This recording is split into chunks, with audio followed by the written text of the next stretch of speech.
Greetings, creeps!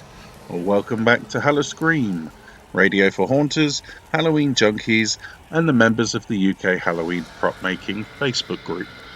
This week we're flying the flag with a fully UK filled edition of Haunting Inspirations. We'll be learning the history of Halloween in Haunt Tips, and we've got some more great content coming up in the upper segments too. It's crunch time. Tomorrow is the big day, kiddies. Are you excited? I know I am.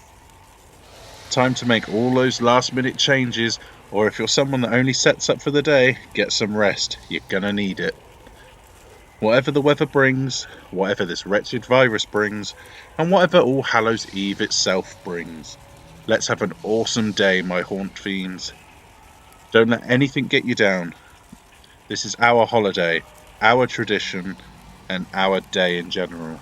So let's make it great and create some spooky memories for the next generation of twisted minds. But first, let's inspire yours with some haunting inspirations. Haunting Inspirations. Welcome to your final haunting inspirations of the season, Haunt Fiends. This week we're flying the flag and we're taking a look at great UK-based home haunts. First up, we have an offering from 2019. YouTuber Laura B gives us a tour of her Melancholy Hall walkthrough.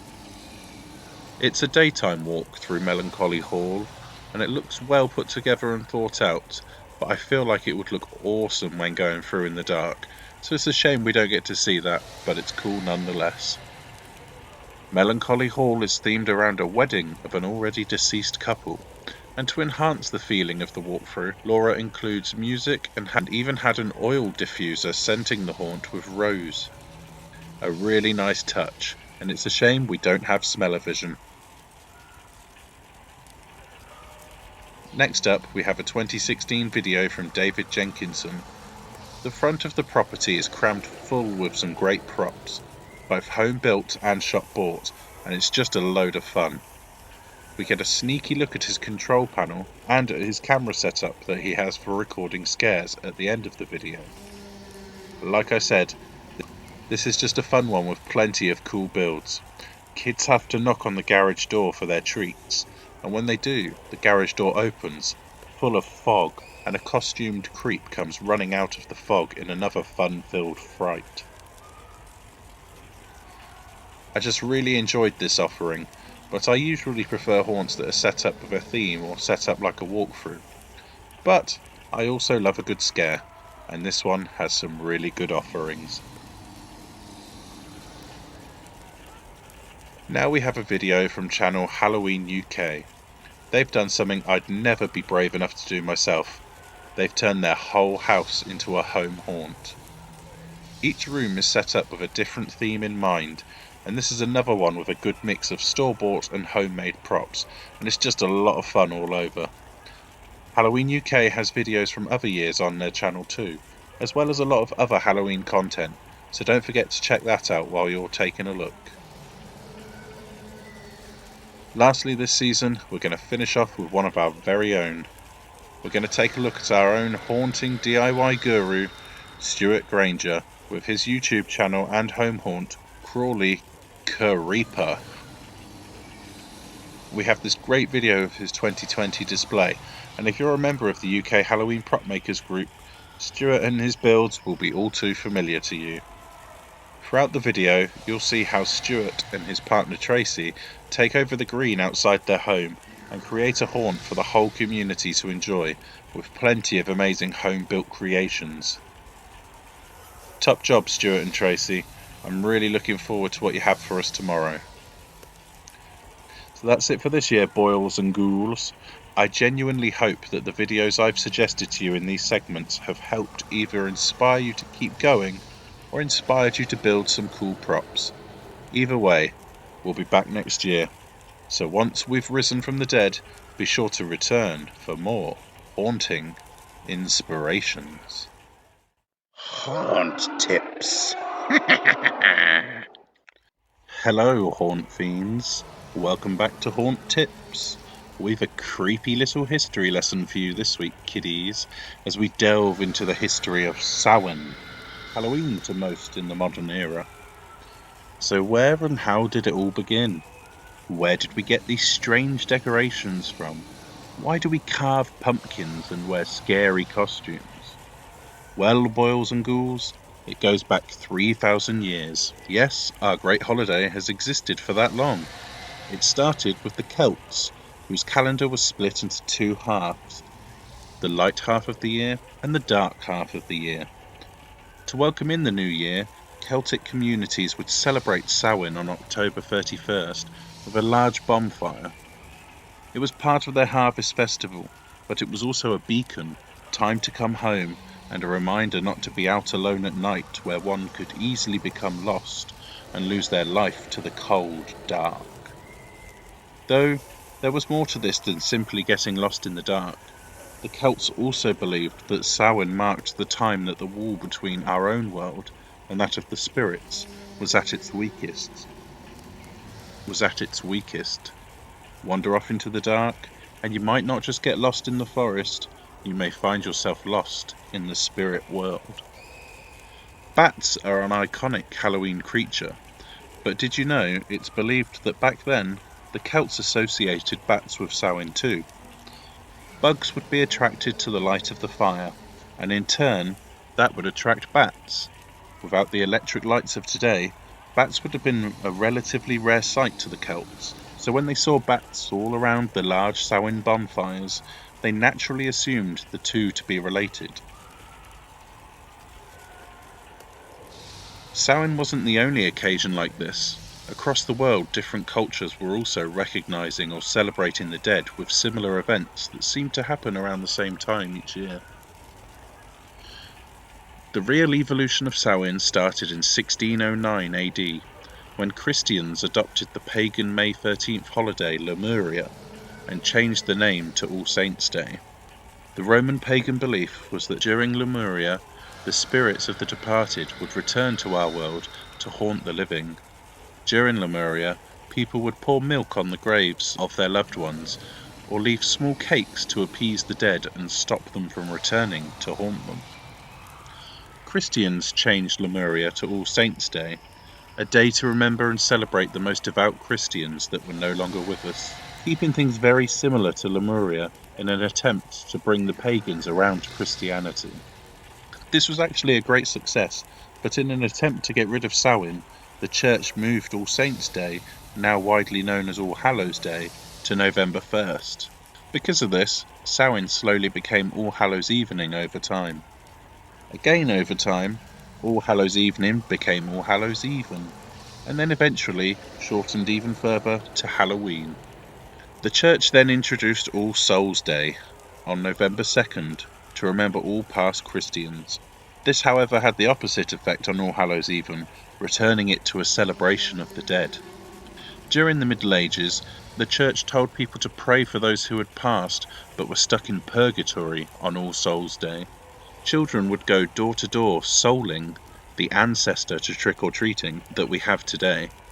The children would ask for small sweet treats called soul cakes, and upon receiving the treats would say a small prayer for those in purgatory. As more people got involved over time, they tried to have fun with it. Groups would dress in costume, going door to door presenting mini plays in return for food and drink, though some would become rowdy, often consuming a lot of alcohol and causing a lot of mischief while out for the evening, with some even becoming aggressive if their requests for food and drink were not met. They started what is now the tradition of wearing masks as a way to hide their face during these nights of mischief. In the 1500s, hunting for witches became a way of life for some. Women that were previously thought of as healers, using the land and its natural resources to heal the sick and wounded, began to be considered evil witches in league with Satan himself. And many of the things we consider as part of Halloween and witchcraft today, like brooms and cauldrons, while normal household items for the majority of people in the 1500s, began to be thought of as items held by a witch. What we now know as a witch's hat was once just a style of countrywoman's hat, and cats, often seen laying beside the warm fire where the cauldrons bubbled, began to be considered familiars, partnered with the devil and the witches. By the time of the 1600s, many of these Samhain and Halloween traditions only survived in rural small towns and villages, but that changed in 1605.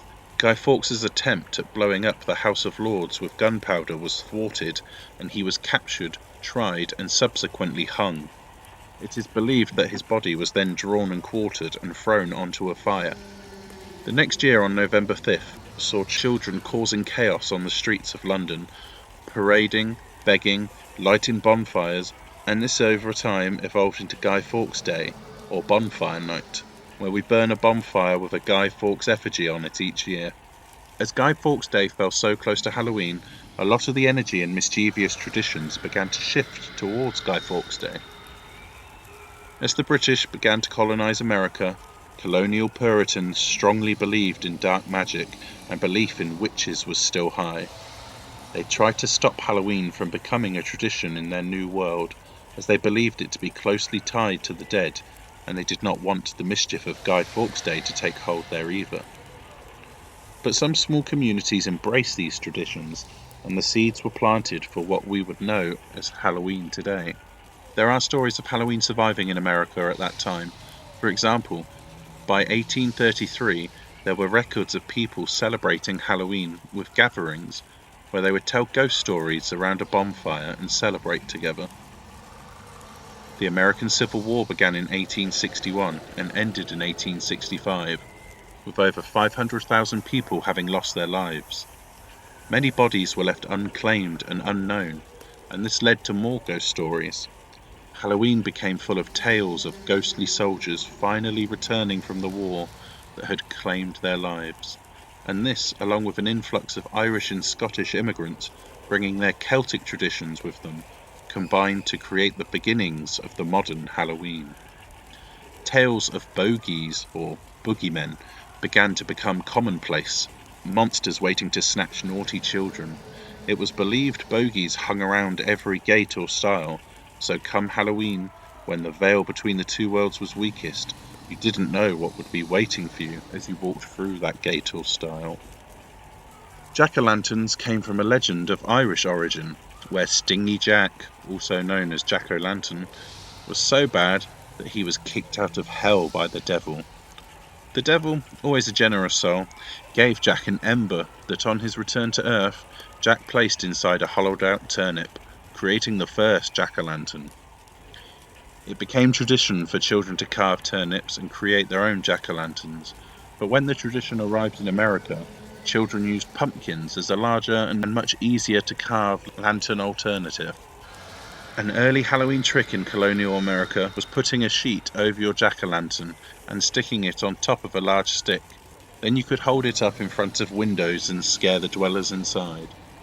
Halloween as we know it began to really take shape at the turn of the 20th century.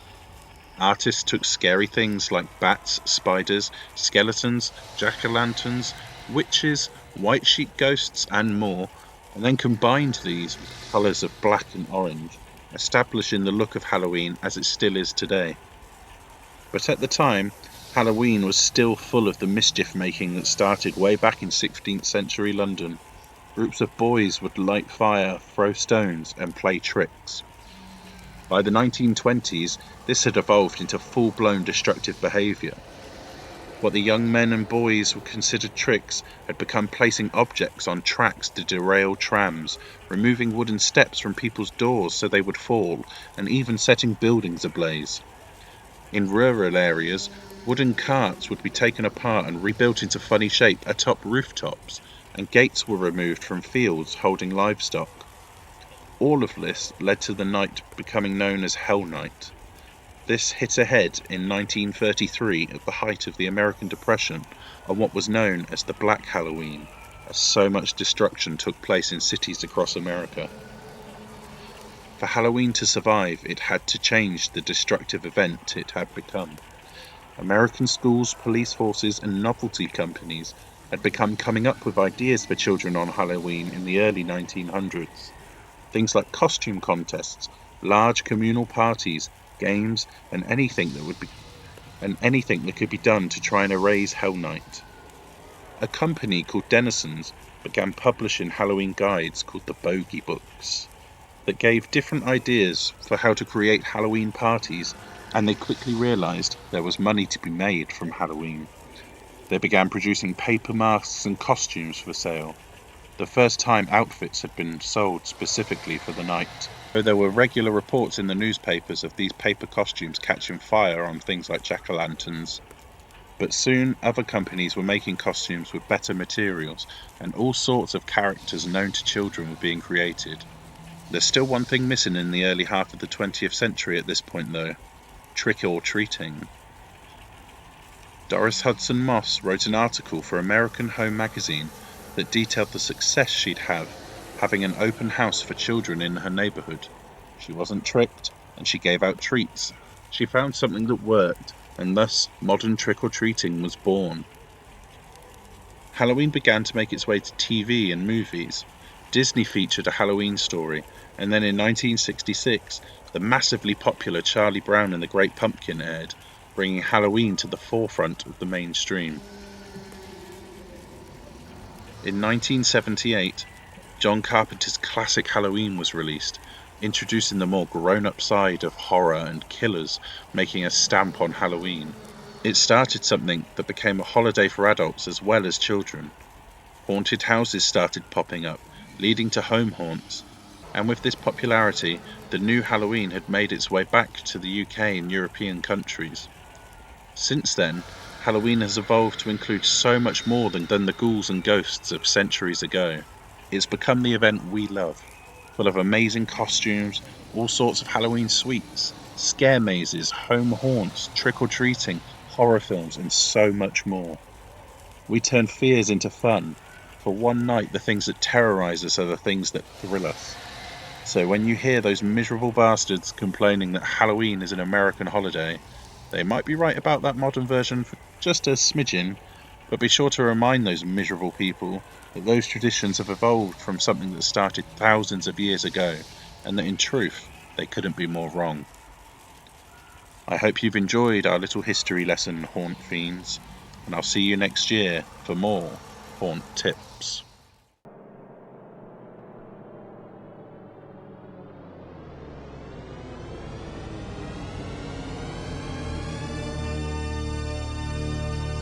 Wretched Review.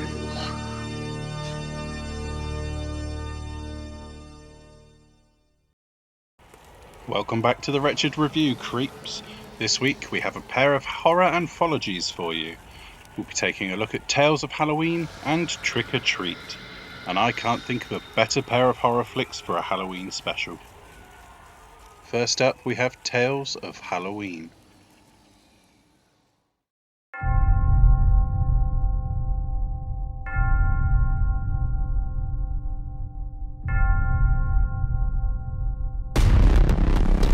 Every year on Halloween, this town goes batshit crazy. Trick or treat.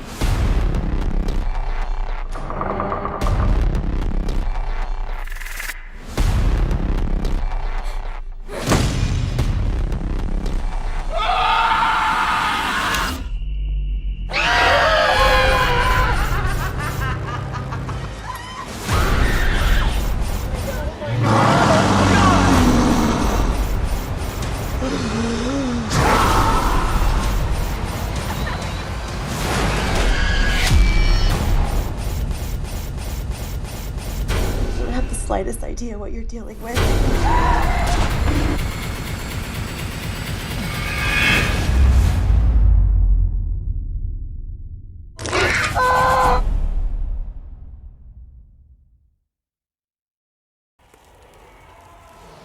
Tales of Halloween is a 10-story horror anthology that arrived in October of 2015. Each story is directed by a well-seasoned horror director, including the likes of Darren Lynn Bousman of Saw 2, Neil Marshall of The Descent, and John Skipp, who directed A Nightmare on Elm Street 5. Tales of Halloween takes place in small-town USA during Halloween night, just like many a horror film. Many familiar horror faces appear throughout the stories, including Lynn Shay of Insidious fame, The Fog's Adrienne Barbeau, Sleepaway Camp's Felissa Rose, Rocky Horror Picture Show's Barry Bostwick, and Gremlins director Joe Dante, as well as a whole bunch of other familiar faces to the world of horror. I'm going to pick out a few of my favourite shorts to tell you about, starting with the first story of the anthology, Sweet Tooth, by Dave Parker. Night of the Living Dead ghouls stuff their guts with human flesh on the TV behind him. Trick-or-treater Mikey sits on the floor with his spoils, cramming himself full with chocolatey goodness. The babysitter, as all good horror babysitters do, wants to get rid of Mikey so she can hook up with her boyfriend. They scare Mikey into going to bed by telling him the tale of Sweet Tooth, who 50 years ago was a young boy called Timmy. His parents would allow him to go trick-or-treating, but would not let him eat his treats. Instead, they would send him to bed and eat it all themselves, getting very, shall we say, excited while doing so. Timmy comes back downstairs only to see his parents thrashing about on the sofa while enjoying his treats. Taking a cleaver from the kitchen, he slaughtered his parents and finally got to enjoy his treats all to himself. But his hunger was never satisfied, and now, 50 years later, his spirit still roams, searching for more, and anyone that doesn't leave a treat out for Sweet Tooth will suffer the same fate as his parents. And now terrified Mikey goes to bed, leaving a chocolate bar by his bedroom door, just to be sure, while the babysitter and her boyfriend, of course, eat all Mikey's treats without realizing that the tale of Sweet Tooth may be about to become reality. This short is a fun, gory little tale that sets up the tone of the movie and gets the ball rolling in a great fashion. It's a perfect Halloween tale and sets expectations pretty high from the start. The Night Billy Raised Hell by Darren Lynn Bousman begins when Billy is goaded by the teens supposedly caring for him. Billy stupidly attempts to egg the house of the devil himself, played by none other than Barry Bostwick, and he finds out the hard way that giving into peer pressure can get you into a hell of a lot of trouble. Rather than being angry or attempting to punish Billy for egging his house, the devil encourages Billy to play more pranks, each becoming more and more dangerous than the last, with pranks that end with gun violence, running over other trick-or-treaters, and even robbing a store at gunpoint. Billy really does raise hell around the whole of his town. This one's a little bit silly in places, with almost cartoony sound effects added, but they did make me chuckle. Overall, it's a fun tale with a surprising twist at the end of it all. Now I'm going to tell you about the final story of the anthology, Bad Seed by Neil Marshall. Pumpkins are massacred en masse every year for Halloween. They're grown, picked, and cut open and disemboweled only for us humans to turn them into a lantern for one night. So, what happens when the pumpkins decide enough is enough? An unnamed man is carving the pumpkins for his Halloween display. Finishing the largest of them, he claims that this is his best work yet. But the pumpkin, with its large mouth of sharp teeth, suddenly comes to life, latching onto his head, and his wife returns to the kitchen just in time to see his head bitten off of his shoulders by what was only a vegetable until a few minutes ago. Detective McNally now has to try and find and stop the latest Halloween night killer, while the now living pumpkin crawls around town picking off its unlucky victims as it goes. All to a very Halloween-esque sounding music score. McNally eventually stops the mass-murdering pumpkin, but it all leads back to the lab of Professor Milo Gottlieb, where we discover that this tale's murderous pumpkin was only one of thousands and thousands that line a large nursery at the lab. As the last story of the anthology, Bad Seed makes a perfect bookend to Sweet Tooth, and wraps up Tales of Halloween with a grisly, bloodied bow. Tales of Halloween is a gruesome yet hilarious flick that all horror lovers should definitely check out, especially if they're fans of things like Trick or Treat. Although some of the stories aren't as good as others, most of them are pretty good, very bloody and in some cases very funny tales. Watch for things like actors showing up in more than one story, repeated Halloween costumes, the Night of the Living Dead being on several TVs, and the fictional Carpenter candy bars for starters. Plus, one of the most recurring characters is a police officer, played by horror writer and director Adam Green, who is one of my favourite human beings. I'm going to give Tales of Halloween a good 3.5 out of 5. As I said, some of the stories just didn't land as well as most of the others, but it's a great little Halloween romp. So don't let another Halloween go by without watching it first. Maybe you could even watch it as a double feature with our next anthology, Trick or Treat. This is the one night. So don't forget your costume. All sorts of things. Roam free.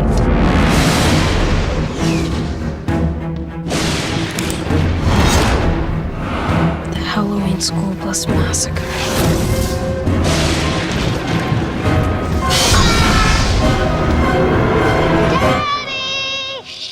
Be quiet. Why? You'll bother the neighbors. Okay.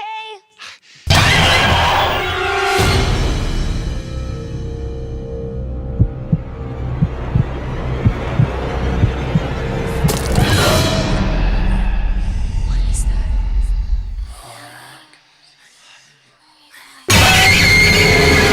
Wait. There's another tradition. Always check your candy.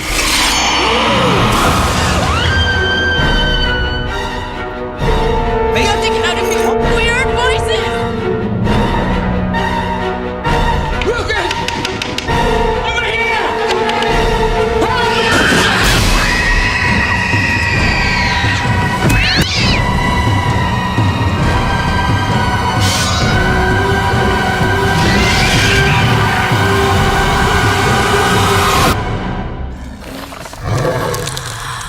You gotta be kidding me.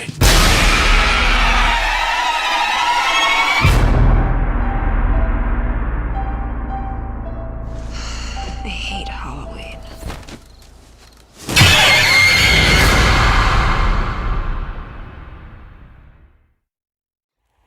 Trick or Treat takes place in another unnamed town during All Hallows Eve, where we see 4 different stories played out, but they're all tied to one character, Sam, a monstrous embodiment of the Halloween spirit, and he's either responsible for or watching over the events of each tale. The movie begins as we're introduced to wife Emma and her Halloween-loving husband Henry. Returning to their fully decorated house, Emma blows out the jack-o'-lantern, and Henry warns her that she's just broken tradition by blowing it out before midnight, before he heads inside. Emma, however, begins to take down some of the decorations, but is quickly murdered by an unseen assailant. Henry comes back outside a while later, only to find Emma now hanging as one of the decorations in his front garden. As there are only the 4 anthology stories in this one, I'll try not to break it down too much and give too many details away. The first story, Principal, follows the local school principal, played by Dylan Baker, and his son, who have a murderous way of dealing with naughty trick-or-treaters. He tries to bury the bodies in his back garden, but is interrupted several times by his miserable old neighbour and his son. He sees his neighbour attacked, but doesn't care, and we're led to believe he is about to murder his son, but we get a fun little gory twist in the end. He sees his neighbour attacked, but doesn't care, and we're led to believe he is about to murder his son, but we get a fun little twist in the end. Our second tale is the Halloween School Bus Massacre. A group of trick-or-treaters are collecting jack-o'-lanterns when they meet Rhonda, a nerdy Halloween traditionalist dressed as a witch. The group arrives at a flooded quarry, where group leader Macy tells the urban legend of the Halloween School Bus Massacre. In this legend, 8 children with disabilities were killed on Halloween night. The children's parents had paid to dispose of them, but before the driver could complete the plan, one child escaped his shackles and took control of the bus and drove into the quarry, killing the children, though there are hints the driver may still be alive. Macy leaves 8 jack-o'-lanterns by the lake as tribute to the deceased, and the group split up, which leads to a cruel prank being played on Rhonda, but then the dead children emerge from the lake, attacking the teens. Rhonda escapes and abandons the others, knowing full well they're doomed. Donning her witch's hat, she briefly acknowledges Sam, who stands watching. The third tale is Surprise Party. Laurie arrives in town with her sister Danielle and friends. They pick up dates, all except for Laurie, who wants her first time to be special. Ah. Her sister and her friends head to a get-together, but Laurie stays to enjoy the town's festival. Later, while walking, Laurie is attacked by a serial killer dressed as a vampire. At a bonfire in the meadow, Laurie's friends witness this man, now incapacitated and severely injured, falling out of a tree. He is unmasked, revealing the school principal from the first story, who's now out looking for more victims. Laurie appears, looking a bit dishevelled, but unharmed, having now decided to join the other girls for the occasion. Then things take a turn, and the girls all transform into werewolves, devouring their dates. Laurie is the last to transform, and devours the principal, while Sam witnesses the feast from a tree. Lastly, we have fourth story, titled Sam. Krieg, the principal's grumpy, Halloween-hating neighbour, scares away trick-or-treaters at his door and steals their candy. As the night proceeds, Krieg begins to experience strange things happening in his home. Someone eggs his window. His lawn is filled with intricately made jack-o'-lanterns, and his hallway and ceiling are painted with bloody Halloween greetings. Krieg is suddenly ambushed by Sam, and a long fight begins, during which Sam is unmasked and is revealed to be a demonic-looking pumpkin-skulled child. Sam's supernatural abilities cause him to continually have the upper hand, and he finally gets a killing blow on Krieg. However, Sam misses and stabs a chocolate bar that landed in Krieg's lap instead, and he eats it, with Krieg now inadvertently completing the tradition of handing out sweets on Halloween. Sam is satisfied and spares a confused Krieg before giving him one last knowing glance and leaving. We see photographs on the fireplace revealing Krieg to be the bus driver originally tasked with killing the 8 disabled children from the quarry. The best way to describe Trick or Treat that it reminds me of a live-action Tim Burton movie, or at least taking place in that kind of world. The characters are colourful, unique, and completely unnerving, especially the final creature version of Sam. The gorgeous set design only adds to the atmosphere of the film, really bringing the artist's vision to life. Michael Dougherty's screenplay was extremely well written, as the conversations were realistic, and there's no taste of cheese with this film. The only flavour is of sweet, metallic, bloody goodness. He gave us 4 great separate stories, and they somehow mingle together seamlessly without having to be broken up into individual segments. But also crammed in is a bunch of awesome homages to horror classics like the Evil Dead films and The Thing. The film's ending is really strong, which is why I still can't believe this film has never spawned a sequel or franchise. The tales are all wrapped up beautifully in a scene where Krieg is now handing out sweets. He takes a look at the street around him. He sees Rhonda wandering along with her cart full of pumpkins. The principal's son Billy is handing out treats to visitors while wearing a costume a lot like his father's. Laurie and her group drive past, appearing to be having a great time, but then he catches sight of Sam, who watches Emma blow out the jack-o'-lantern from the movie's first scene. Krieg heads back inside, knowing what's about to happen, but there's a knock at the door. He answers it to see the 8 disabled children waiting for him. The film closes with Krieg being ripped apart by the children in a final scene of brutal Halloween revenge. Trick or Treat is a true classic in its own right, and not only a great horror film, but it's a truly brilliant Halloween film, and that's why you need to watch it this Halloween, and why it wins a 5 out of 5 from me. Props for props. For the season finale of Props for Props, we have a tie-in to this episode's Wretched review with Stuart Granger's Trick or Treat Sam. I really liked this prop when Stuart built it last year, but I'm drawn back to it with this week's review. Sam has become somewhat of a cult horror staple. Quite a few people have a version of him on display these days, but Stuart's is unique with the face that he's picked. Stuart's Sam has his gooey, bloody mouth open and snarling, with gooey streaks of blood down his chin and around the mouth.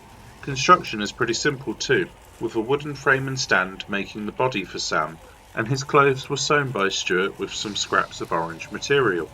I love what you've managed to do, Stuart, and if you ever find that Sam is in need of a new home, feel free to give me a call.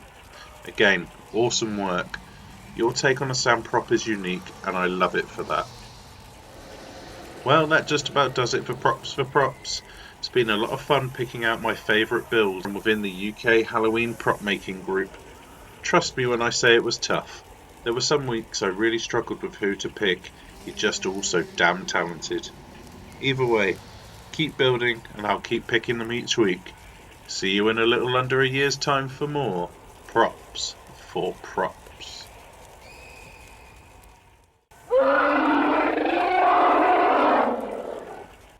And just like that, we're at the end of the show, and at the end of the season. I hope you've enjoyed it, my putrid patrons. I know I've got a lot of learning and work to do to make this podcast what I want it to be, but I hope that this time next year, you'll be finishing Season 3 of Hallowscream and thinking about how much the show has improved. As always, Hallowscream is always looking to improve, so get in touch in the comments or in the UK Halloween prop making group if you're a member, with any criticisms, ideas, or any other comment you may have. I do plan to make the show bigger next year, my putrid patrons, so if you would like to come on board with a new segment or take one of the others over, I'd love to have you. I want this to feel like a radio show, with different hosts and segments that spread out over much more than the 30-minute episodes we currently have. And if you have enjoyed this season of Hallowscream, then don't forget to rate the show, hit the like button, subscribe, or whatever else it is you can do on the platform of your choice. But first, before I go, I wanted to say that I've really enjoyed making this show for you guys. The haunt scene in the UK is a small one, but it's something that's slowly growing, and I'd love for Hallowscream to be a part of that, and who knows, maybe if COVID-19 buggers off and lets us get on with our lives, I'll actually get to meet some of you. It would be great to have a little group gathering at a horror convention or something like that. Either way, my fiendish friends, tomorrow is Halloween, Samhain is well and truly upon us, and I genuinely hope you all have a great time. So, until next time, boils and ghouls, have a blessed Samhain, a happy Halloween, and remember, stay scary.